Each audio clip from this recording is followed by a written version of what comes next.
Hi, this is Junjie from the Esri Telecom team. Welcome back to our latest update on the next generation communication network data management solution from Esri. Today, we're sharing some highlights and going over some editing workflow for the second early preview on the communication information model for July 2020. Ever since the start of the year, the world has been on a roller coaster. Working and studying from home has been a new normal for a lot of people and their families. In the world of telecom, carriers and internet service providers has been trying to keep up with the increasing service demand on existing bandwidth. The utility network was purposely built to support the specific needs of a modern utility. This is the accumulation of years of R&D and also based on the precious feedback from our utility users and partners around the world. This framework, which leverages Esri's powerful ArcGIS utility network management, is going to serve as a foundation for supporting our users and partners in the telecommunication industry to efficiently design and roll out the next generation of communication network around the world. Now, please follow me and let's take a look at the latest updates from our communication network data management solution using the utility network. In this early preview, different from April 2020 release, the Communication Network Foundation will be a complete project. To start, unzip and store the early preview folder locally on your machine. Find and open the ArcGIS project file. Double-click and open the early preview solution package. Users will find 6 major components within the sample solution package. There are maps, toolboxes, databases, styles, tasks, data dictionary. Feel free to explore every single one of them for more details. Follow the tasks, which were put together carefully to help us through the entire workflow. Every single one of them would also serve as a guideline of the best practice using the framework. In an actual deployment, engineering leads defines their own process and give the team a rocket start on how to use the system to do network design and planning. You may find a lot of similarities from our sample design, but we have done a lot of changes to the detail of the design and the workflows. Let's take a closer look at the regional fiber HUD, which is connected with two 288 count regional network fiber cables. Starting from this HUD location, distribution level will carry out the network to the subscribers from a 288 ports patch panel. In this early preview, all network elements are still modeled as spatial features, which means user could visually see the geometry of the fibers within the cables or the ports within the equipment. As the information model develops, we will envisioning to maintain this feature as an option to our users, so users have full control of what we want to visualize on the map. With new features being brought from ArcGIS Pro 2.6 and Enterprise 10.8.1, our team will be working on implementing the non-spatial object along with this information model. Let's take a look at what we have included in the sample design.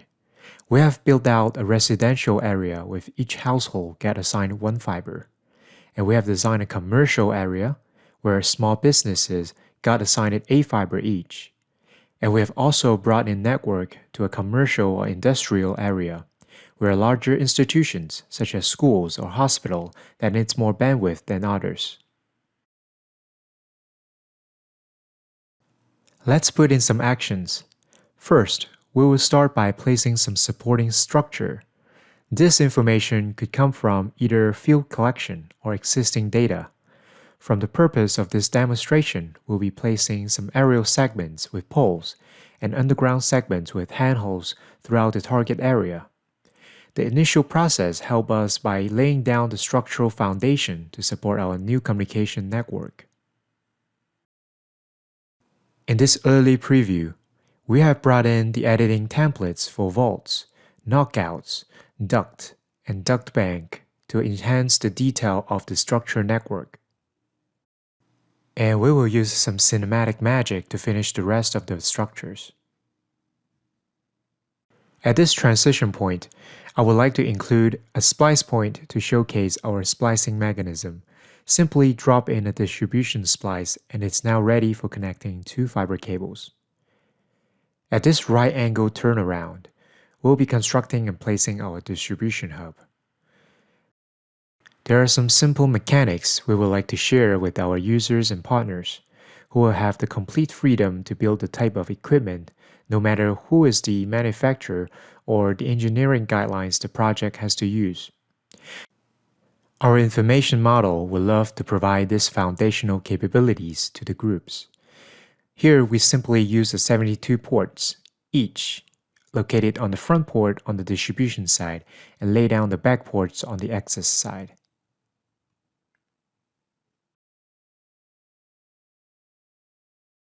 Now we're ready to draw our distribution cable. Start drawing the cable from the regional HUD and pass through all the structure along the route. And let's make sure our first stop will be at the splice point.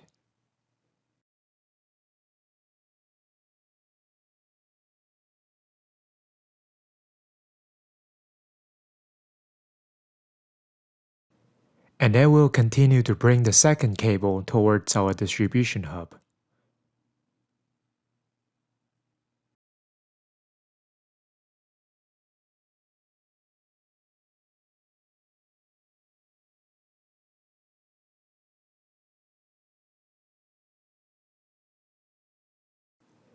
Let's put a quick stop here and investigate the network we just placed. Let's select the features. Investigate the association between the civil structural network and the communication network. All of the automation behind the scene, we're leveraging ArcGIS powerful attribute rules, will tremendously increase design efficiency and eliminate unnecessary human errors. In this early preview, we have added additional support for conduit and duct management, where users could create and identify available duct space for planning more cables.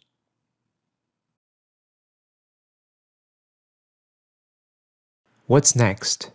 Let's zoom into the distribution hub.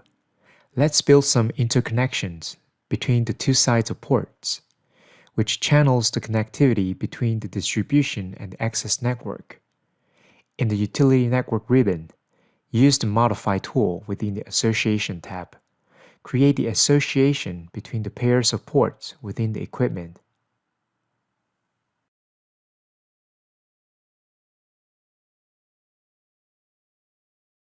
By repeating the same process, we could continue to build the downstream network by placing the access terminal, access cable, and the drop cables to the customer premise. Speaking of the wireless configuration, let's place a small cell unit on one of the poles to serve as a fixed wireless access point. Within our earlier preview solution, we can now model cell site configuration with different wireless equipment, including baseband, radio unit, antenna, microwave units, and some wireless linkages. To start, users have to place a terminator interface before connecting to the site to core network, which in this case is an access cable terminator. Then we will add the pre-configured cell site from the editor templates right next to the network interface. To light up the site, we have to connect the equipment to the core network. First, let's connect the distribution hub and the access terminal with a 12-count access fiber cable. The interconnections between two sides of the ports, which channels the connectivity between fiber network and the wireless equipment. In the Utility Network ribbon, use the Modify tool within the Association tab. Let's create the association between the pairs of ports within the equipment from the access terminal side and also the baseband unit.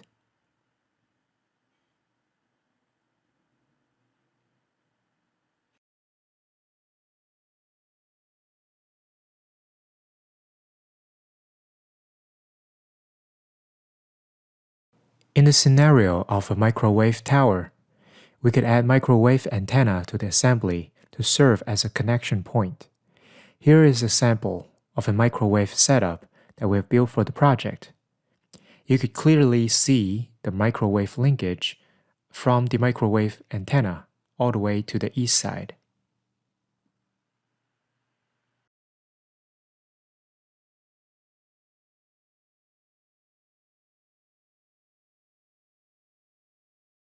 This July 2020 early preview, we have included some basic components for users to try out a coax or copper network as well. Since it's still in the very early stage of the development, we'll keep our user society updated as soon as we make any additional improvement on top of the basic offerings of these two network types.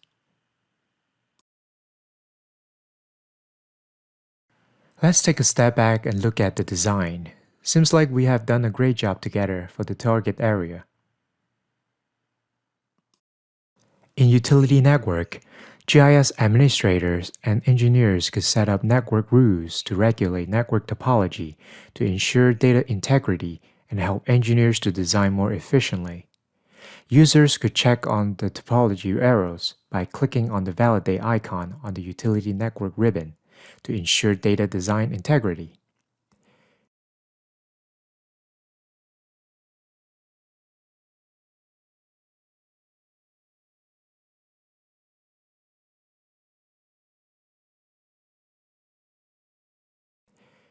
Once topology of the network has been validated, perform a network trace will ensure connectivity of the strand network either upstream or downstream for the regional fiber HUD all the way to the customer premise. To enable tracing, we need to set up subnetwork controllers to define the origins of the subnetwork.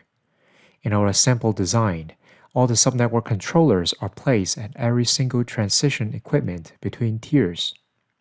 A trace could begin at one or more starting points, or at a subnetwork controller for specific subnetwork tracing. The trace will travel through the network along with path of connected features until it reaches specific end locations. The end location could be a barrier or end of the path. In our demonstration, why don't we try to do an upstream trace for the local hospital? After setting up all the starting point and putting all the parameters needed for the trace, now all the elements along the route from the hospital to the regional HUD are now showing on the attribute panel. Besides knowing all the features associated with the customer or business, what else can we do with the trace result? Let's try to put them in a schematic diagram. Creating a diagram is so easy. Just choose or create your own diagram template. In our case, let's just use the basic template as a starting point. There are many preset template ideas for you to pick and play with. This is the moment that will also encourage you to use your creativity to create your own template. I use the Smart Tree layout to automatically rearrange my basic template. The outcome will be more organized and easy to understand in a systematic way. I've just added some labels and colors for the diagram I just put together within 5 minutes. Simply select a piece of the stick diagram. You could quickly find it in the actual map itself, which is very handy during a review session. GIS Utility Network Management is the foundational technology based on the next generation enterprise GIS that is designed to meet the evolving needs of utilities and telecommunications, as well as to serve the communities, regionals, and international organizations in the utility and telecom space. The time is now. Our team will also continue to develop and share our exciting updates to all the users in the future. Thank you very much for your time. Contact us with any questions. Thank you.